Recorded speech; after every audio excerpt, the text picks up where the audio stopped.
रुचिकर लीला राम भगत की। जय जय जय रघुनंदन राम, जय जय जय महाबली हनुमान। काज पुनः कपि राम का साजे, राम लखन कांधे पे विराजे। हनुमत पुत्र मकर ध्वज आगे, निर्गमन हेतु रच रहे मार्गे। गुप्त सुरंग व द्वार बताए, चट्टाने स्तंभ गिराए। हनुमत समहि हनुमत नंदन, पुत्र पिता दो को वंदन। ये गाथा महाबली हनुमत की, रुचिकर लीला राम भगत की। जय जय जय रघुनंदन राम, जय जय जय महाबली हनुमान।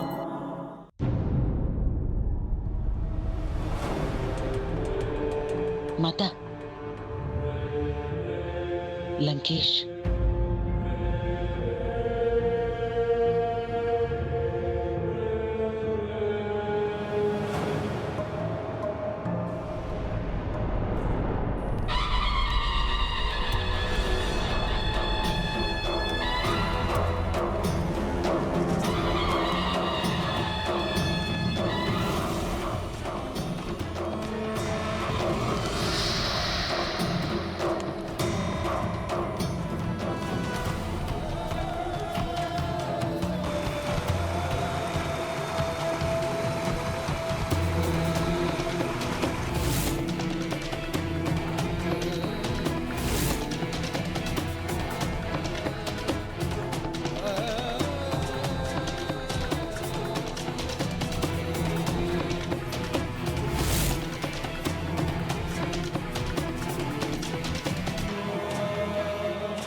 पर स्त्री पर कुदृष्टि डालकर तुमने जो भयंकर विनाश अग्नि प्रज्वलित की है रावण, वो एक दिन भस्म करेगी तुम्हारी इस लंका को।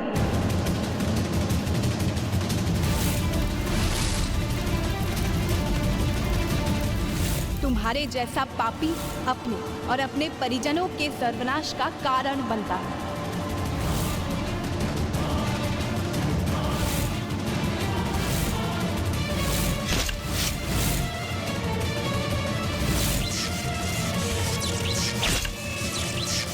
तुम वो भीरू गिदड़ हो रावण, जो मेरे स्वामी और भैया लक्ष्मण जैसे नरसिंहों का सामना करने में अक्षम है। बस, बस। शांत हो जाओ और सुन लिए तुम्हारे कटु वचन। देवी सीता ने तो कुछ कहा ही नहीं। कदाचित लंकेश देवी सीता द्वारा पूर्व में कही गई बातों को ही स्मरण कर रहे होंगे। बस, अब अपना और अपमान नहीं सहेगा ये रावण। लोक विजेता रावण को दंड देगा वो तुम्हारा वनवासी।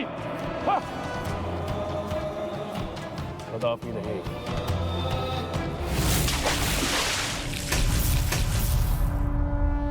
पुत्र, मेरे विचार से अब तुम्हें लौट जाना चाहिए।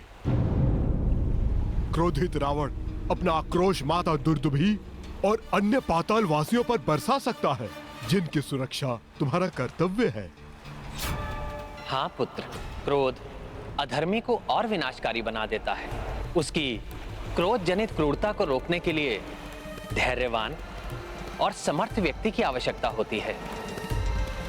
इसलिए तुम्हारा लौटना अनिवार्य है। जो आज्ञा प्रभु। आपकी सेवा का यह लघु अवसर पाकर मैं धन्य हो गया। धन्यवाद प्रभु, धन्यवाद पिताश्री। मेरा प्रणाम स्वीकार कीजिए प्रभु। पिताश्री।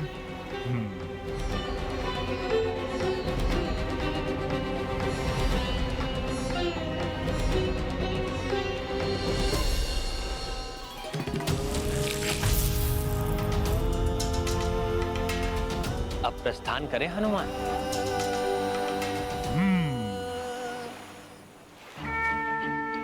जय श्री राम।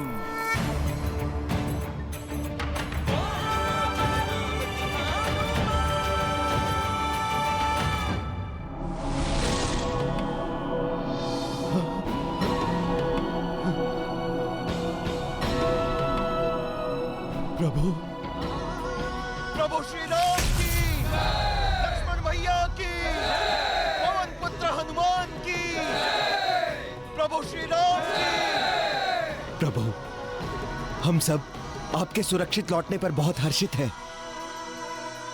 परंतु रावण द्वारा इस प्रकार के अमर्यादित आक्रमण एवं छल करने के पश्चात उसे कठोर से कठोर दंड मिलना ही चाहिए। कठोर दंड मिलना चाहिए। अंत कर देंगे इसका। वो रावण जो अभी तक झुका नहीं, उसको झुकाने का और उसको मिटाने का समय आ गया है प्रभु। प्रभु, आप हमें आज्ञा दीजिए, हम अभी जाकर उसके गर्व और झूठे दर्प को नष्ट कर देते हैं। नष्ट कर देंगे प्रभु, नष्ट कर देंगे हम। हनुमान, क्या महाराज सुग्रीव की बात मानकर इस समय आक्रमण करना धर्म सम्मत होगा? प्रभु, धर्म और मर्यादा के प्रतीक हैं आप। धर्म का पालन करना मैंने आप ही से तो सीखा है प्रभु। हमें युद्ध भी धर्मोचित और मानवीय मूल्यों के अनुसार ही करना चाहिए प्रभु। दुख और असाध से घिरे व्याकुल और अशांत रावण पर आक्रमण करना अनुचित होगा प्रभु। हमें उसे संभलने का अवसर अवश्य देना चाहिए प्रभु। हनुमान के वचन मेरे विचारों के अनुरूप है। हम रावण को उसकी पीड़ा से उबरने का अवसर अवश्य देंगे।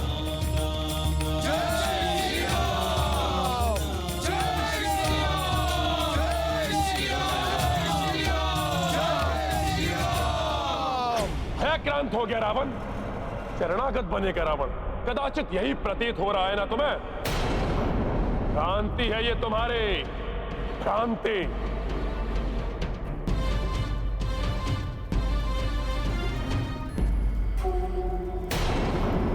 भयभीत होकर शरणागत वो होता है जिसे कुछ खोने का भय हो।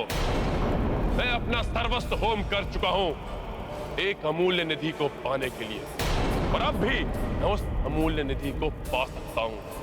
और वो अमूल्य निधि हो तुम।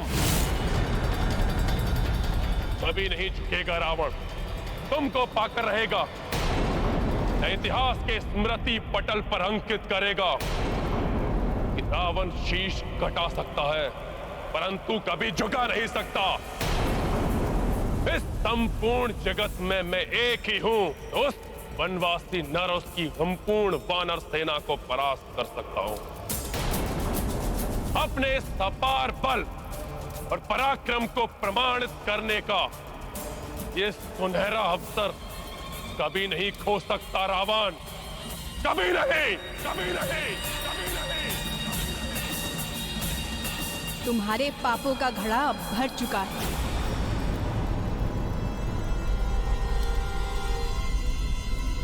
अब तक महादेव की भक्ति से अर्जित पुण्य तुम्हारे पापों का प्रभाव क्षीण करते रहे, परंतु मुझे 11 मास तक बंदी बना रखने के महापाप से तुम्हारे समस्त पुण्य समाप्त हो गए हैं। यहाँ गिरे मेरे प्रत्येक अश्रु ने तुम्हारे विनाश की नींव को और सुदृढ़ बनाया है। तुम्हारी कुबुद्धि, तुम्हारा अहंकार आज तुम्हें तुम्हारे सर्वनाश से साक्षात्कार करवाने जा रहा है।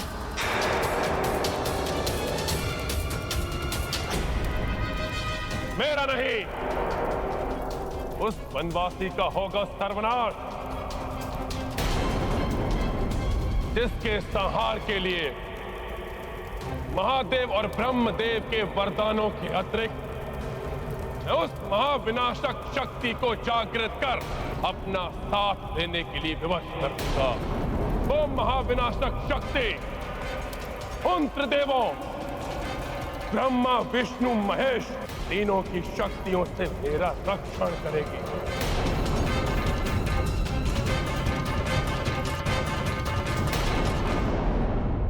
प्रकार 11 मास तक तुम अपने उस वनवासी की प्रतीक्षा करते रहे, ठीक उसी प्रकार अब मेरी विजय की प्रतीक्षा करो। उस समय मैंने तुम्हारा हरण किया था, अब मैं तुम्हारा वरण करूंगा।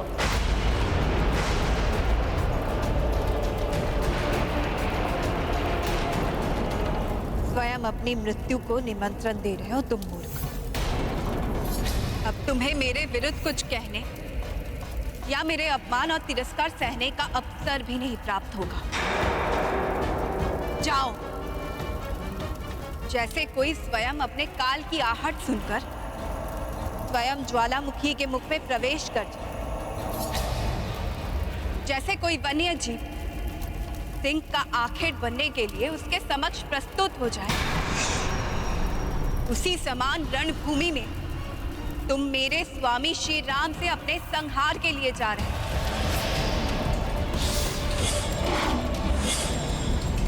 शीघ्र ही तुम अपना खंडित शीश देखोगे।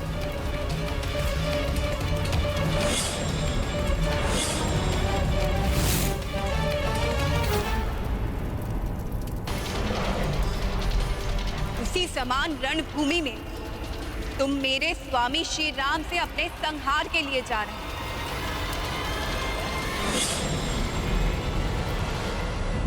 प्रभु, आप धर्म को अग्रता देकर मेरे उस अधर्मी भ्राता को एक और अवसर तो प्रदान कर रहे हैं, परंतु मुझे भय है कि वो शोक मनाने के स्थान पर कोई और घोर निकृष्ट यत्न तो नहीं करने वाला।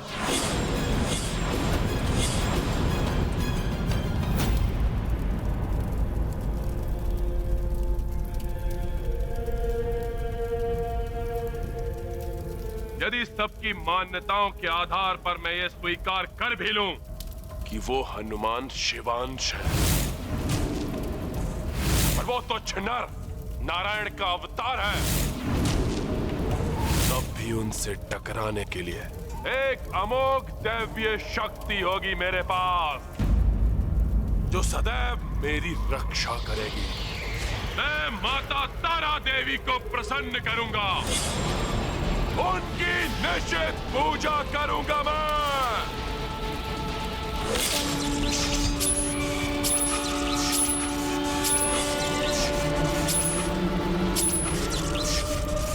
निश्चित पूजा और अवैधिक मंत्रों के निरंतर जाप से मैं माता तारा देवी को दर्शन देने के लिए विवश कर दूंगा, उन्हें अपनी रक्षा के लिए बाध्य करूंगा मैं। फिर देखते हैं कि वो हनुमान और वो तुच्छ नर किस प्रकार युद्ध करते हैं मुझसे। महाराज विभीषण, अधर्मी चाहे कोई भी पथ चुने, परंतु धर्म युद्ध मात्र धर्म पथ पर ही चलकर लड़ा जा सकता है। क्या यही एक विकल्प शेष है महाराज लंकेश? निषिद्ध पूजा के परिणाम अत्यंत भीषण हो सकते हैं। इसके अतिरिक्त और कोई विकल्प सोचने का समय नहीं है मेरे पास। शीघ्र अंत करना है मुझे इस युद्ध का। परंतु महाराज, ये कार्य तो आप अत्यंत सहजता के साथ कर सकते हैं। स्मरण कीजिए महाराज, देवी शूर्पणखा के शब्द। परम पराक्रमी खर और दूषण और उनके 14 सहस्त्र रक्ष सैनिकों का संहार करते समय वो राम अपने स्थान पे अड़िग खड़ा रहा। युद्ध के पूर्व ही घोषणा कर दी थी उस राम ने। यदि युद्ध करते समय मुझे एक पग भी पीछे हटना पड़ा तो मैं अपनी पराजय स्वीकार कर लूंगा। हमारे रक्ष योद्धा उसे तनिक भी नहीं डिगा सकते। पीछे नहीं हटे उस राम के पांव। अर्थात उसको एक पग पीछे हटाने से ही वो पराजित हो जाएगा। इसलिए युद्ध स्थल में पूर्ण एकाग्रता के साथ मात्र इतना करने के लिए आपको तत्पर रहना होगा महाराज। खरदूषण अवश्य असफल हो गए, परंतु रावण उस वनवासी को पीछे हटने के लिए बाध्य कर देगा। कदापि असफल नहीं होगा रावण। महाराज, जब विजय प्राप्त करने का इतना सरल उपाय उपलब्ध है तो इतनी घोर निषिद्ध पूजा आखिर क्यों? नहीं, निषिद्ध पूजा से कदापि पीछे नहीं हटेगा रावण।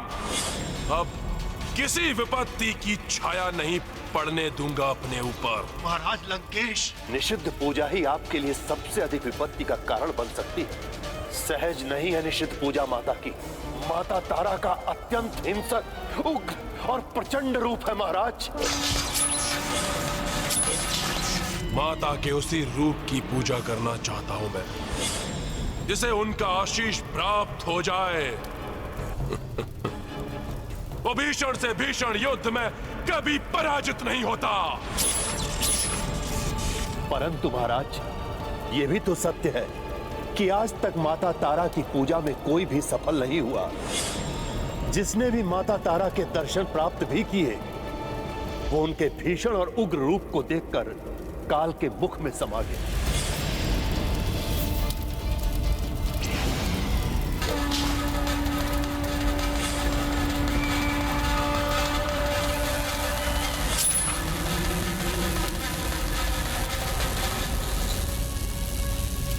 मृत्यु की आशंका से भयभीत होना स्वभाव नहीं है मेरा, और प्राण खोने का कोई भय नहीं है मुझे।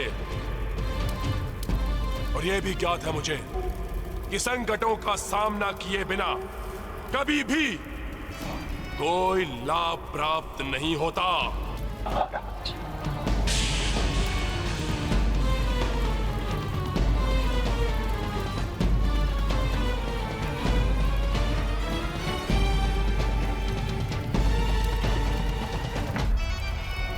रावण हूं मैं, अपनी भक्ति से महादेव और ब्रह्मदेव को भी प्रसन्न कर चुका हूं मैं, और आज माता शक्ति को भी प्रसन्न करके दिखाऊंगा मैं।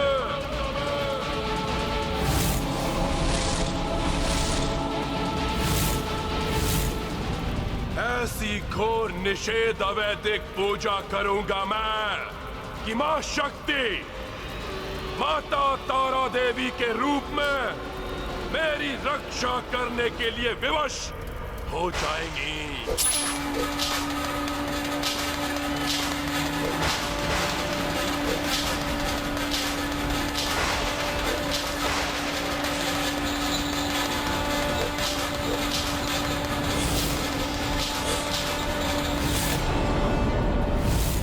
प्रणाम प्रभु, मैं कृतार्थ हुई आपके दर्शन पाकर। ये तो विधि का विधान ही था जो महिरावण की कुटिल नीतियों को निरस्त करने के लिए हनुमान यहाँ पर आए और महिरावण के प्रकोप से इस लोक को मुक्ति दिलाकर मेरे स्वामी और पुत्र की मुक्ति के द्वार भी खोल दिए। अब पुनः अपने पुत्र को अपने हृदय से लगा सकूंगी मैं। प्रभु, मैं भी आपकी भेंट अपने पुत्र से करवाने के लिए इच्छुक हूँ। पुत्र?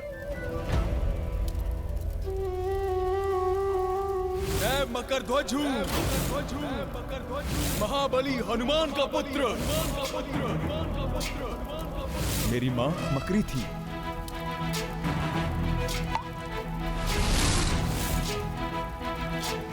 कहाँ है तुम्हारा पुत्र? अभी आपके समक्ष लाता हूँ प्रभु।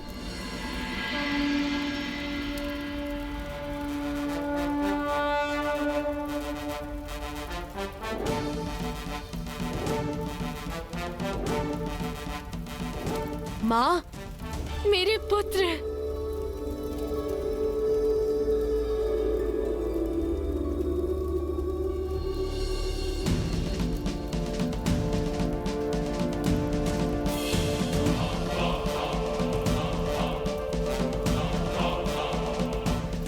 मुझे क्षमा कीजिए, अपने कर्तव्य पालन हेतु आपको मुक्त कराने आए पिताश्री के मार्ग में बाधा बना।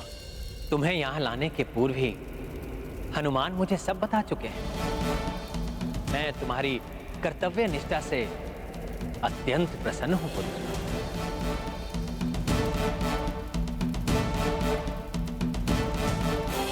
पुत्र, तुम्हें भविष्य में भी इसी प्रकार अपने कर्तव्य का निर्वाह करना होगा, परंतु अब तुम्हारे महाराज होंगे माता दुर्दुभी के पुत्र कालमेघ। धन्यवाद हनुमान जी। अब मकरध्वज हमारी प्रजा के प्रधान सेनापति होंगे।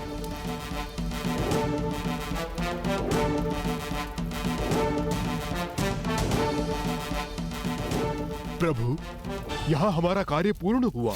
अब हमें शीघ्र ही यहाँ से जाना चाहिए। वहाँ हमारी प्रतीक्षा में समुचित सेना चिंतित होगी प्रभु। पिताश्री, यहाँ आपका प्रवेश मार्ग महिरावण की माया से निर्मित था, जो उसके अंत से खंडित हो गया होगा। मैं यहाँ से निकास का एक अन्य मार्ग जानता हूँ।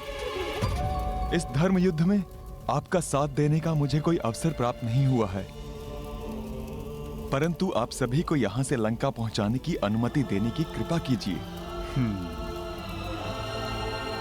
उचित है पुत्र, परंतु अब हमें क्षणिक विलंब भी नहीं करना चाहिए। ज्ञात नहीं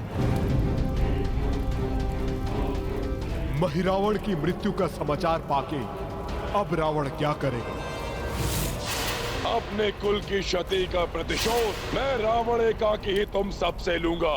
आ रहा हूं वनवासी, अब देखना रावण कैसे तुम्हें मृत्यु लोक भेजता है। ना जाने अब कौन सा अनर्थ करने जा रहे हैं ये। ये